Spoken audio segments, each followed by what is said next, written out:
মুসা আলাইহিস সালামকে ফিরাউনের কবল থেকে বাঁচিয়েছিলেন যেই দিন, সেই দিনটা ছিল 10 মুহররম আশুরা। বলেন সুবহানাল্লাহ।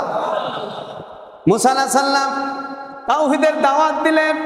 তাওহীদের দাওয়াতকে ফিরাউন অস্বীকার করেছে। মুসা আলাইহিস সালাম হাল ছাড়লেন না, দাওয়াত দিতেই গেলেন। আর এই দাওয়াত দেওয়ার কারণে ফিরাউন তার উপরে জুলুম করেছে, নির্যাতন করেছে, অত্যাচার করেছে। ফিরাউনের জুলুম নির্যাতন সহ্য করতে না পেরে মুসা আলাইহিস সালামকে ফিরাউন পিছু থেকে ধাওয়া করেছে। ফিরাউনের কবল থেকে বাঁচার জন্য আল্লাহর প্রিয় নবী সাইয়েদনা মুসা আলাইহিস সালাম যখন সাগর পাড়ি দিচ্ছিলেন, সাগর পাড়ি দিতে গিয়ে যখন সাগরের পাশে গেলেন, আল্লাহ তাআলা বললেন, মুসা তোমার হাতে কি? বলছে, আমার হাতে লাঠি। লাঠিটা মারো। সাগরে মারার সাথে সাথে সাগরে রাস্তা হয়ে গেল। বলেন সুবহানাল্লাহ।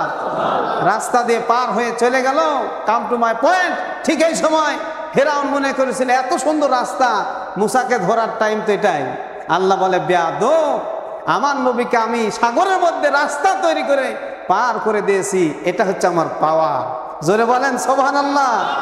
এটা আল্লাহর পাওয়ার। আল্লাহ যদি ইচ্ছা করে সাগরের মধ্যেও রাস্তা বানিয়ে দিতে পারে। বলেন ঠিক কিনা? এইখান দিয়ে, এই রাস্তা দিয়ে আমার নবী পার হয়ে যাবে। আল্লাহর কোনো দুশমনকে আমি পার হতে দেব না। যখন ফিরাউন ওই রাস্তা দিয়ে পার হতে গিয়েছে, সঙ্গে সঙ্গে আল্লাহ বলছেন কুন ফায়াকুন। আল্লাহ বলেছেন, হে পানি আগের মতো হয়ে যাও।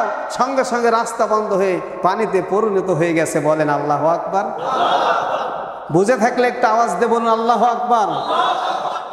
ফিরাউন সেখানে ধরাশায়ী হয়ে গেছে এবং সেখানে আল্লাহ তাআলা ফিরাউনকে পানিতে চুবে মেরেছেন, মুসা আলাইহিস সালামকে বাঁচিয়ে দিয়েছেন। আল্লাহ নবী মুহাম্মদ সাল্লাল্লাহু আলাইহি ওয়াসাল্লাম মক্কা থেকে নির্যাতিত হয়ে মদিনায় যখন গেলেন, দেখেন কিছু কিছু ইয়াহুদি যারা বা কিছু কিছু মুসলমান ওই সময়ে তারা রোজা রেখেছে। আল্লাহ নবী জিজ্ঞাসা করলেন, এই দিনে আপনারা রোজা রেখেছেন, কারণটা কি? আমি কি জানতে পারি? মুসলমানরা তখন উত্তর দিয়েছিলেন, এই দিনে আমাদের ভাই মুসা আলাইহিস সালাম আল্লাহ তাআলার সাহায্য পেয়ে ফিরাউনের হাত থেকে বেঁচে গিয়েছিলেন। আল্লাহর শুকরিয়া আদায় করতে গিয়ে আমাদের প্রিয় নবী মুসা আলাইহিস সালাম আল্লাহকে শুকরিয়া স্বরূপ একটা রোজা রেখেছিলেন, তাই আমরাও রোজা রেখেছি। বলেন সুবহানাল্লাহ। আল্লাহ নবী, আমাদের প্রিয় নবী ও রাহমাতাল লিল আলামিন, তিনি বললেন, একজন নবী যা করে আর একজন নবীর জন্য ওটা বেশি করণীয়। বলেন সুবহানাল্লাহ। কারণ মুসা আলাইহিস সালাম আমার ভাই যে আমলটা করেছে ওটা আমি বেশি করার জন্য অধিকার রাখি। তাই তিনি বললেন, আমিও রোজা রাখলাম। আর তিনি বললেন, আমি যদি সামনের বছরে বেঁচে থাকি তাহলে এই মুহররম মাসের 9 তারিখে আমি রোজা রাখবো ইনশাআল্লাহ। আল্লাহ তাআলা এই রোজার একটা মর্যাদা দান করলেন, একটি যাজা দিলেন। যেহেতু আল্লাহ নবী রোজাটা রাখতে চেয়েছেন এবং রেখেছেন, আল্লাহ নবী সাল্লাল্লাহু আলাইহি সাল্লাম বললেন, আমি একটি রোজা রাখলাম এবং রাখার ইচ্ছা পোষণ করলাম, তবে আমি আল্লাহর কাছ থেকে আশা পোষণ করি, কেউ যদি কোনো বান্দা যদি এই দিনে একটা রোজা রাখে, একটা রোজা রাখার কারণে আল্লাহ সুবহানাহু ওয়া তাআলা তার আমল নামায় পূর্বের 1 বছরের গুনাহ মাফ করে দিবেন। পূর্বের 1 বছরে কি মাফ হবে? গুনাহ মাফ হবে সাগীরা। তবে কবিরা গুনাহ মাফ চাইতে হলে তওবা করতে হবে। এই রোজা যদি কেউ রাখে তাহলে 1 বছরের গুনাহ আল্লাহ তাকে মাফ করে দিবে। বলেন সুবহানাল্লাহ। আর কেউ যদি না রাখে কোনো গুনাহ নাই, রাখলে সওয়াব আছে, না রাখলে গুনাহ নাই। এই হলো সেই দিন। এটা হচ্ছে আশারা। এই দিনে এটা হচ্ছে আশুরা। এই দিন আল্লাহ সুবহানাহু ওয়া তাআলা তার নবী মুসা আলাইহিস সালামকে ফিরাউনের কবল থেকে বাঁচিয়ে দিয়েছিলেন। বলেন সুবহানাল্লাহ। নাম্বার 3, ইব্রাহিম আলাইহিস সালামকে আল্লাহ সুবহানাহু ওয়া তাআলা এই দিনে নমরুদের অগ্নিকুণ্ড থেকে অগ্নিতে নিক্ষেপ করেছিল। নমরুদ ইব্রাহিম আলাইহিস সালামকে, ইব্রাহিম আলাইহিস সালাম যেই দিনে নমরুদের তৈরি করা আগুন থেকে বেঁচেছিলেন, ঠিক সেই দিনটা ছিল 10 মুহররম আশুরা। প্রাণ খুলে বলুন সুবহানাল্লাহ। নাম্বার 5, সেটা হচ্ছে আইয়ুব আলাইহিস সালামকে আল্লাহ সুবহানাহু ওয়া তাআলা একটি পরীক্ষা নিয়েছিলেন। পরীক্ষাটা কি? শারীরিক পরীক্ষা। সমস্ত গা তার ঘায়ে পরিণত হয়ে গেছিল। সমস্ত গায়ে আইয়ুব আলাইহিস সালামের ঘা।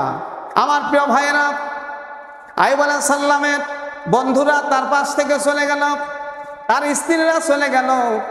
একজন স্ত্রী তার পাশে ছিল শেষ পর্যন্ত, নাম হলো রহিমা। বিবি রহিমার ইতিহাস আমাদের জানা আছে না নাই? আমার প্রিয় ভাইরা, আইয়ুব আলাইহিস সালামের সমস্ত শরীরে যখন ঘা হয়ে গেছে, মাথা থেকে শুরু করে পা পর্যন্ত সমস্ত শরীরে যখন ঘা, মুখে যখন ঘা, ঠিক এমন অবস্থায় মুখে ঘা লাগছে, তিনি আল্লাহর কাছে দোয়া করলেন, হে রব্বুল আলামিন, আমাকে আমার এই মুখটাতে আপনি ঘা দিবেন না। মুখে যদি আমার ঘা হয়ে যায়, মুখে যদি ঘা আক্রান্ত হয়ে যায়, তাহলে আমি আপনার এই দেওয়া নেয়ামতপূর্ণ মুখ দিয়ে আপনার নাম আমি কি করে নেব? কাজে আমার এই মুখটা আপনি ভালো করে দেন, যাতে করে আমি সকাল সন্ধ্যা সব সময়ের জন্য আপনার জিকিরটা করতে পারি। বলেন সুবহানাল্লাহ। আল্লাহ তাআলা তার এই কথাটাতে, কথা শোনার সঙ্গে সঙ্গে আল্লাহর রহমতের দরিয়ায় জোশ লেগে গেছে। আমার আল্লাহ তাআলা বলেন, আমার নবী আইয়ুব আলাইহিস সালাম এত কষ্ট পাওয়ার পরেও কোনোদিন আমারে ভুলল না। আমিও তো সেই আল্লাহ, আমারে যে ভুলে না, আমি ওই বান্দাকে কখনো ভুলে যেতে পারি না। আমার প্রিয় ভাইয়েরা, পৃথিবীর কোনো ওষুধে কাজ হয় নাই, পৃথিবীর কোনো চিকিৎসাতে কাজ হয় নাই। আল্লাহ তাআলা যেই দিনে হযরত আইয়ুব আলাইহিস সালামকে, আল্লাহর প্রিয় নবী সাইয়েদনা আইয়ুব আলাইহিস সালামকে যেই দিনে রোগ মুক্ত করেছিলেন, সেই দিন ছিল 10ই মুহররম, আশুরা। প্রাণ খুলে বলুন সুবহানাল্লাহ। আবার বলুন সুবহানাল্লাহ। নাম্বার 7, নাম্বার 6, ইউসুফ আলাইহিস সালামকে তার ভাইরা ষড়যন্ত্র করে কূপের মধ্যে ফেলে দিয়েছিল। ইউসুফ আলাইহিস সালামকে কূপ থেকে যেই দিন রক্ষা করা হয়েছিল এবং যেই দিনে তিনি কূপের মধ্য থেকে মুক্ত হয়ে গিয়েছিলেন, সেই দিনটা ছিল 10ই মুহররম, আশুরা। জোরে বলেন সুবহানাল্লাহ। আমার প্রিয় ভাইরা, নাম্বার 7, আল্লাহর প্রিয় নবী, সর্বশ্রেষ্ঠ যে সকল নবী আছে, 5 জন নবীর মধ্যে একজন হলো ঈসা আলাইহিস সালাম। সাইয়েদনা ঈসা আলাইহিস সালামকে জাতির লোকেরা তাওহীদের দাওয়াত দেওয়ার কারণে, ইসলামের দাওয়াত দেওয়ার কারণে, কোরআনের দাওয়াত দেওয়ার কারণে ওই জাতির লোকেরা তার উপরে নির্যাতন করেছিল। নির্যাতন থেকে বাঁচার জন্য আল্লাহর কাছে তিনি প্রার্থনা করেছিলেন, দোয়া করেছিলেন, সাহায্য চেয়েছিলেন। আল্লাহ তাআলা যেই দিন ঈসা আলাইহিস সালামকে যেই দিনে রক্ষা করার জন্য চতুর্থ আসমানে তুলে নিয়েছিলেন, সেই দিনটা হলো 10ই মুহররম, আশুরা। বলেন সুবহানাল্লাহ। আবার বলেন সুবহানাল্লাহ। নাম্বার 8, নূহ আলাইহিস সালামকে আল্লাহ তাআলা, নূহ আলাইহিস সালামের জামানায় আল্লাহ সুবহানাহু ওয়া তাআলা মহাপ্লাবন দিয়েছিলেন। মহাপ্লাবনে প্লাবিত হয়ে সমস্ত দুনিয়া যখন প্লাবিত হয়ে গিয়েছিলেন, ইন দ্য মিন টাইম ইমানদার আর বেঈমানদের অবস্থা এরকম ছিল, যারা নূহ আলাইহিস সালামের ওই নৌকাতে, কিস্তিতে যারা উঠেছিল, তারা ছিল আল্লাহর প্রিয় গোলাম, মুসলমান, এবং তারা হলো ইমানদার। বলেন সুবহানাল্লাহ। তাদেরকে আল্লাহ বাঁচিয়ে দিয়েছিলেন। আর যারা নূহ আলাইহিস সালামকে অস্বীকার করেছিল, আল্লাহকে অস্বীকার করেছিল, তাদেরকে মহাপ্লাবন দিয়ে আল্লাহ একবারে এই নির্মল করেছিল জাতিকে। এই মহাপ্লাবন থেকে আল্লাহর প্রিয় নবী নূহ আলাইহিস সালাম যেদিন রক্ষা পেয়েছিলেন, সেই দিন ছিল 10ই মুহররম, আশুরা। বলেন সুবহানাল্লাহ। আমার প্রিয় ভাইরা, নাম্বার 9, আল্লাহর প্রিয় নবী সুলাইমান আলাইহিস সালাম। তিনি ছিলেন বাদশাহ। পৃথিবীতে 4 জন বাদশাহ ছিল, 2 জন মুসলমানদের মধ্যে। একজন হলো হযরত সুলাইমান আলাইহিস সালাম। তিনি ছিলেন বাদশাহ, সাধারণ মানুষ নয়। একদিকে বাদশাহ আর একদিকে নবী। এক সময় কিছু ভুলের কারণে বা শয়তানের চক্রান্ত পড়ে তার রাজত্ব হারিয়ে ফেলেছিল বা বাদশাহী চলে গিয়েছিল। আল্লাহর কাছে দোয়া করলেন, কাজ করার ফলে আল্লাহ দোয়া কবুল করে নিলেন এবং এই রাজত্ব, এই বাদশাহী যেই দিন তিনি ফিরে পেয়েছিলেন, সেই দিনটা ছিল 10ই মুহররম, আশুরা। বুঝে থাকলে বলেন সুবহানাল্লাহ। নাম্বার 10, হযরত হুসাইন রাদিয়াল্লাহু তাআলা আনহুকে অন্যায়ভাবে ইয়াজিদের ষড়যন্ত্রে, ইয়াজিদের নেতৃত্বে যেই দিন কারবালা নামক প্রান্তরে তাকে হত্যা করা হয়েছিল এবং সে ইসলামকে এই পৃথিবীতে উড্ডীন রাখার জন্য, কলেমাকে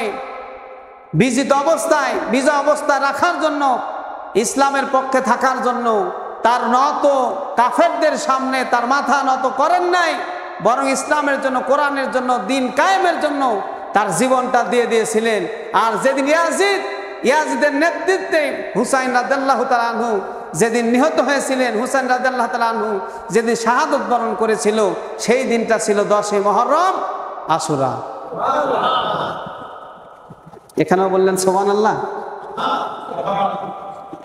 হুসাইন রাদিয়াল্লাহু তাআলা আনহু শাহাদত বরণ করার কারণে তারা মনে করেছিল রাসূলুল্লাহর দহিত্র, রাসূলুল্লাহর নাতনিকে যদি আমরা হত্যা করতে পারি তাহলে পৃথিবী থেকে কোরআন এবং পৃথিবী থেকে কোরআনের কথা, ইসলামকে নিশ্চিহ্ন করে দিতে পারবো। এটা ছিল তাদের ভয়াবহ ষড়যন্ত্র। এই ষড়যন্ত্রতে তারা সাকসেসফুল হয়েছিল। কিন্তু হুসাইন রাদিয়াল্লাহু তাআলা আনহু যখন শাহাদত বরণ করলেন, ওই শাহাদাতের নজরানা যখন পেশ করলেন, শাহাদাতের রক্ত থেকে ইসলামের বিজয় নিশ্চিত হয়ে গেল। বলেন ঠিক কিনা?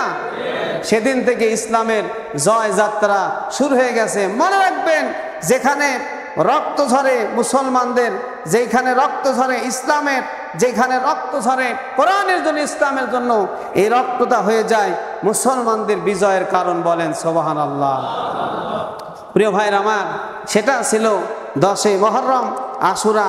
আর এই ইয়াজিদ ছিল একজন জালেম। এখনো ইয়াজিদ সম্পর্কে এই বিষয়ে এই জুমাতে হয়তো আলোচনা করতে পারবো না, সামনের জুমাতে বিস্তারিত আলোচনা করার চেষ্টা করব, আল্লাহ যদি তৌফিক দান করেন।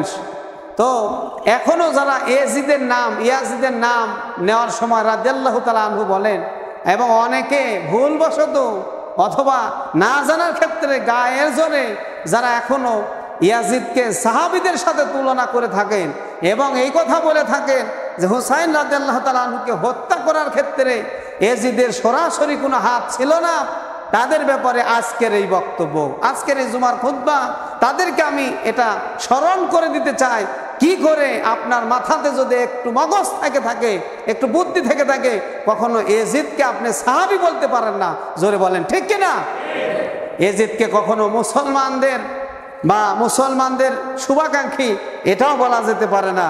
আমি সেই বিষয়টা আপনাদেরকে একটু তুলে ধরতে চাই। সেটা হচ্ছে মুসলিম বিন আকিল, রাসূলুল্লাহ আল্লাহর হাবিব সাল্লাল্লাহু আলাইহি সাল্লামের চাচাতো ভাই, যখন ওই কুফা নগরে গিয়েছিল, তখন এক প্রকার মুসলমান তারা চেয়েছিল যে হুসাইন রাদিয়াল্লাহু তাআলা আনহু এখানে আসুক, মদিনা থেকে হুসাইন রাদিয়াল্লাহু তাআলা আনহু সেখানে যাক এবং ইসলামের জয়যাত্রা শুরু হোক। মুসলমানদের উৎসাহ দেখে হুসাইন রাদিয়াল্লাহু তাআলা আনহু তার দূত হিসাবে তার চাচাতো ভাই মুসলিম বিন আকিলকে পাঠিয়েছিল। ঠিক সে সময় যারা সাদরে গ্রহণ করেছিল এক শ্রেণীর মুসলমান, তাদের মুখে ছিল আল্লাহর ভাষা, মুখে ছিল নবীজির প্রতি ভালোবাসা, অন্তরে ছিল ভালোবাসা, কিন্তু শক্তি সামর্থ্য তাদের ছিল না।